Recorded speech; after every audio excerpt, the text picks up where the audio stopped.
Halo semuanya, selamat datang di channel Auto Driver. Wuling Almas, yes. Mobil ini mendapatkan sedikit penyegaran pada ajang Gias 2023 ini. Bisa dilihat untuk bagian depannya memang dia berbeda jika dibandingkan sebelum facelift, dan juga ada beberapa penyegaran di mobil ini yang cukup esensial sebenarnya. Lantas seperti apa saja perubahannya, kemudian bagaimana dengan spesifikasi, apakah ada perubahan? Ikuti terus video ini.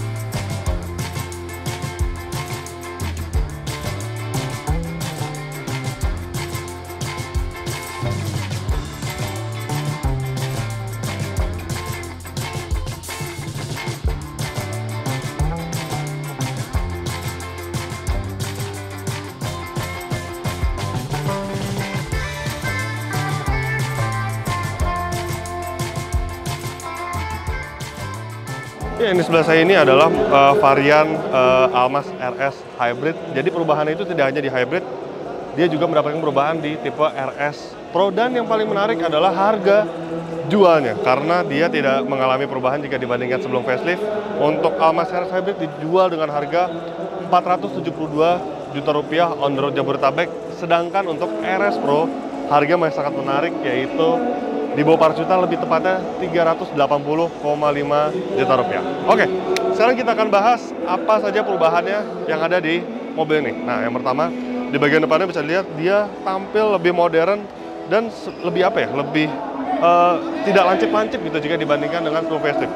Bisa dilihat untuk data running light dia lebih soft, bahasa desainnya, kemudian dia dilengkapi dengan ornamen black piano seperti ini, dan emblem RS diletakkan di bagian sini. Kemudian grillnya juga mendapatkan sedikit perubahan. Nah, kalau di varian hybrid dia mendapatkan aksen biru di bagian bawah, sedangkan di RS Pro ornamen biru ini menjadi warna merah. Kemudian bumper ya terlihat perubahannya tidak terlalu signifikan ya. Jadi secara overall perubahan yang terbesar adalah di bagian daytime running light dan di bagian sini nih.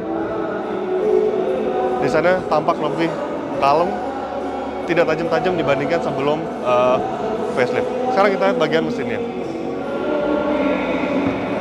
Aduh, kita buka kap mesinnya, berat ya. Ciri khasnya Wuling memang selalu berat, kap mesin dan bodinya tebal. Oke, untuk jantung pacu sendiri tidak ada perubahan jika dibandingkan sebelum facelift.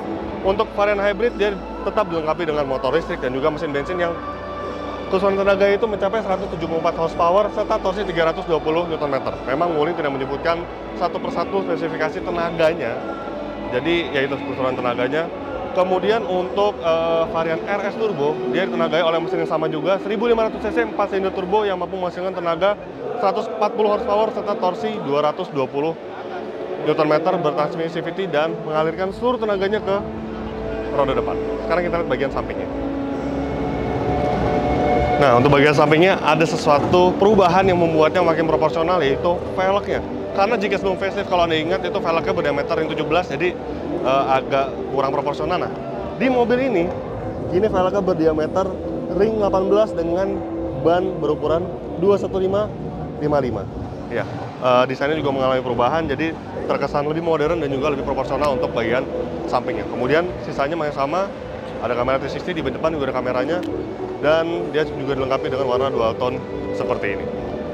Dan di bagian belakangnya ada beberapa perubahan seperti ini nih. Di bagian tengah ada garnish dengan emblem Wuling yang sangat tegas, Wuling dan Almas Hybrid.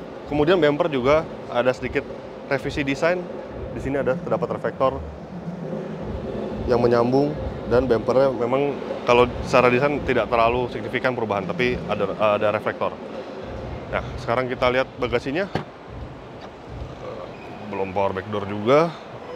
Untuk yang hybrid tetap dilengkapi dengan kapasitas 7-seater. Coba kita lihat. Ya. Secara kapasitas nggak terlalu banyak perubahan, karena ini versi hybrid, jadi dia untuk bagian belakangnya sedikit naik.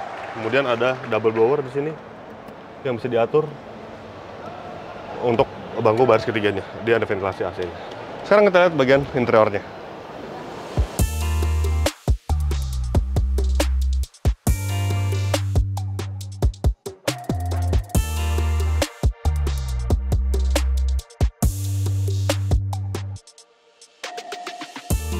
Nah, sekarang saya berada di balik lingkar kemudinya.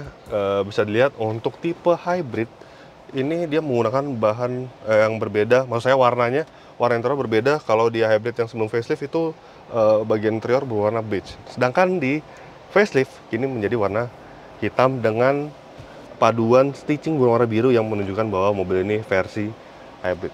Dan untuk dashboard di sini juga kini berwarna hitam. Semua fitur sih masih sama, nggak ada yang berbeda. Head unit khas Almas ini yang gede, tegak, yang sebenarnya cukup menyenangkan, dan juga dia juga masih dilengkapi dengan fitur voice command halo Wuling. Dan nyaut kan? Nggak jadi. Maaf, Oh, nggak ngerti bisa dia. diulang. Dan untuk transmisi masih sama seperti ini. Handbrake masih elektrik, kemudian ya sama semua. Instrumen cluster digital, dan ada satu perubahan yang cukup signifikan dan sebenarnya ini mungkin ditunggu-tunggu banyak orang, yaitu soal posisi pengaturan, maksud saya untuk pengaturan berkendaranya. Yes. Untuk pertama kalinya mobil Wuling tersedia pengaturan berkendara untuk setirnya secara teleskopik. Nah, sekarang kita akan tes apakah teleskopik ini membuat posisi berkendara di Wuling Almas ini enak. Coba tilt teleskopik, set. Kemudian joknya elektrik. Aduh, sayangnya masih agak ketinggian ya, kurang diturunin dikit gitu untuk tiltnya, itu pasti akan lebih enak. Tapi ya nggak apa-apa.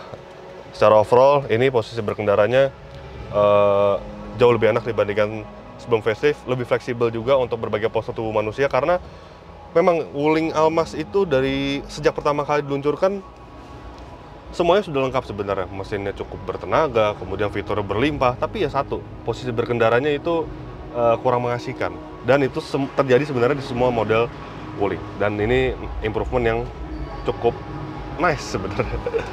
Oke. Untuk audio masih Infinity, ini cukup premium suaranya. Dan oh ya, fitur charging juga masih ada, panoramik juga masih hadir. Ya, sekarang kita ke bagian belakangnya, apakah ada perubahan.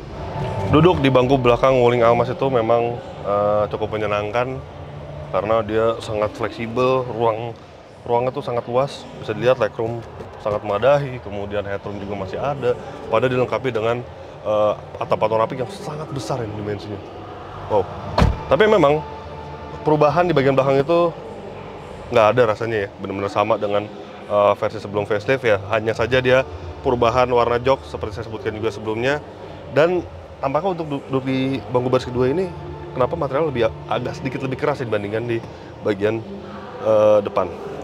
Kemudian masih ada armrest dilengkapi dengan 2 buah cup holder, dan untuk pengaturan sandaran nih fleksibel sekali, dan dia bisa diatur secara 40-60.